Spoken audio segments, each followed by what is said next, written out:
Seconde Guerre mondiale, causes et conséquences. La France sort épuisée de la Première Guerre mondiale. La plupart des affrontements ont eu lieu sur son territoire et tout est à reconstruire. Au bout de quelques années, les Français vivent mieux et l'économie est florissante, jusqu'à ce que le krach de 1929, d'origine américaine, atteigne la France.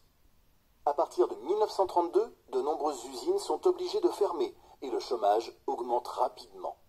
Le mécontentement gronde, de nombreuses manifestations éclatent, soutenues par l'extrême droite. Face à cette situation, les partis politiques de gauche se rassemblent en un parti unique, le Front populaire, dirigé par le socialiste Léon Blum. Il milite contre la misère et le fascisme d'extrême droite. En 1936, les salariés obtiennent 15 jours de congés payés et la semaine de travail à 40 heures. En Allemagne, Hitler arrive au pouvoir avec des idées racistes et ultranationalistes. Très vite, il instaure le Troisième Reich, une dictature antisémite, c'est-à-dire contre les Juifs, et ne cache pas sa volonté de prendre une revanche sur la France. En 1936, Hitler aide Franco à instaurer une dictature en Espagne.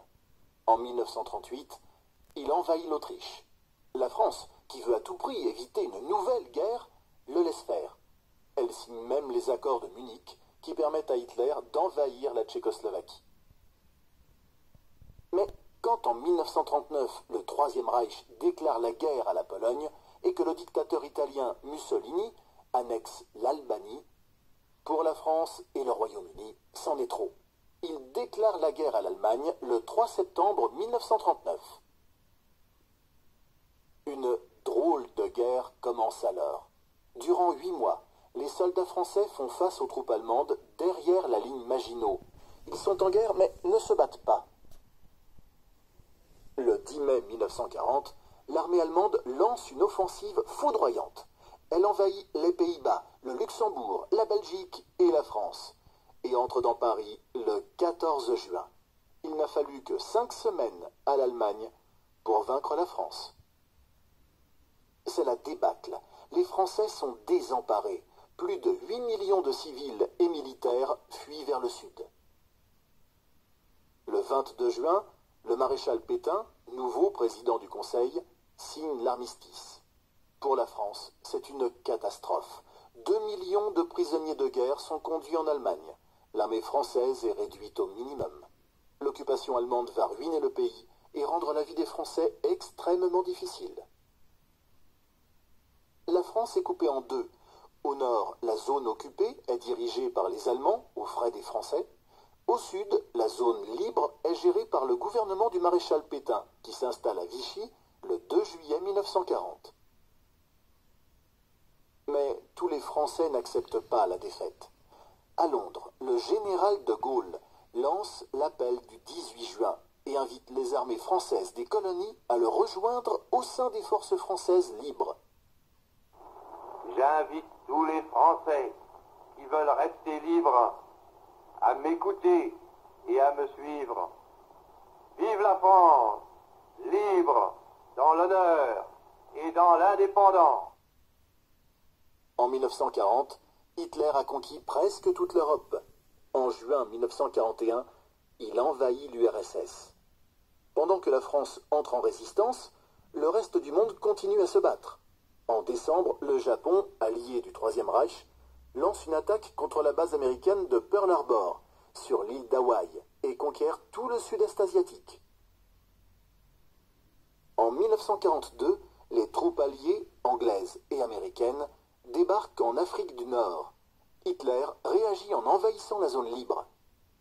À partir de 1943, l'armée soviétique repousse les troupes allemandes. La résistance s'organise en France et dans d'autres pays d'Europe. Enfin, en juin 1944, ici Londres. Les Français parlent aux Français.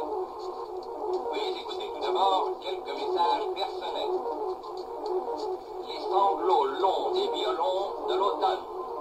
Je répète, les sanglots longs des violons de l'automne blessent mon cœur d'une langue langueur monotone. Je répète, blesse mon cœur une langueur monotone. Dans la nuit du 5 au 6 juin 1944, les Alliés débarquent en Normandie.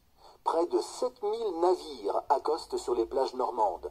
156 000 soldats alliés, américains, britanniques et canadiens, débarquent. En soutien, 7500 avions larguent 4000 tonnes de bombes sur les positions allemandes. Le débarquement amène la victoire, mais fait 140 000 morts, soldats et civils de toute nationalité. Les troupes alliées libèrent Paris en août 1944. Le gouvernement de Vichy est renversé et la République est rétablie. Le 30 avril 1945, Adolf Hitler se suicide avec sa femme. Le 8 mai, c'est la capitulation de l'Allemagne. En août 1945, pour faire plier le Japon, les Américains larguent 2 bombes atomiques sur Hiroshima et Nagasaki. Ces villes sont instantanément rasées. Ce sont les premières attaques atomiques de l'histoire. Le 2 septembre, le Japon capitule aussi. Le bilan de la guerre est terrible. Ce sont les civils du monde entier qui en paient le plus lourd tribut avec 50 millions de morts. La France, quant à elle, est en état de choc. À nouveau, il faut tout reconstruire. Plus de 5 200 000 juifs ont été déportés et exécutés. 1 million de tziganes, de handicapés physiques ou mentaux et d'homosexuels ont également péri dans les camps de concentration nazis.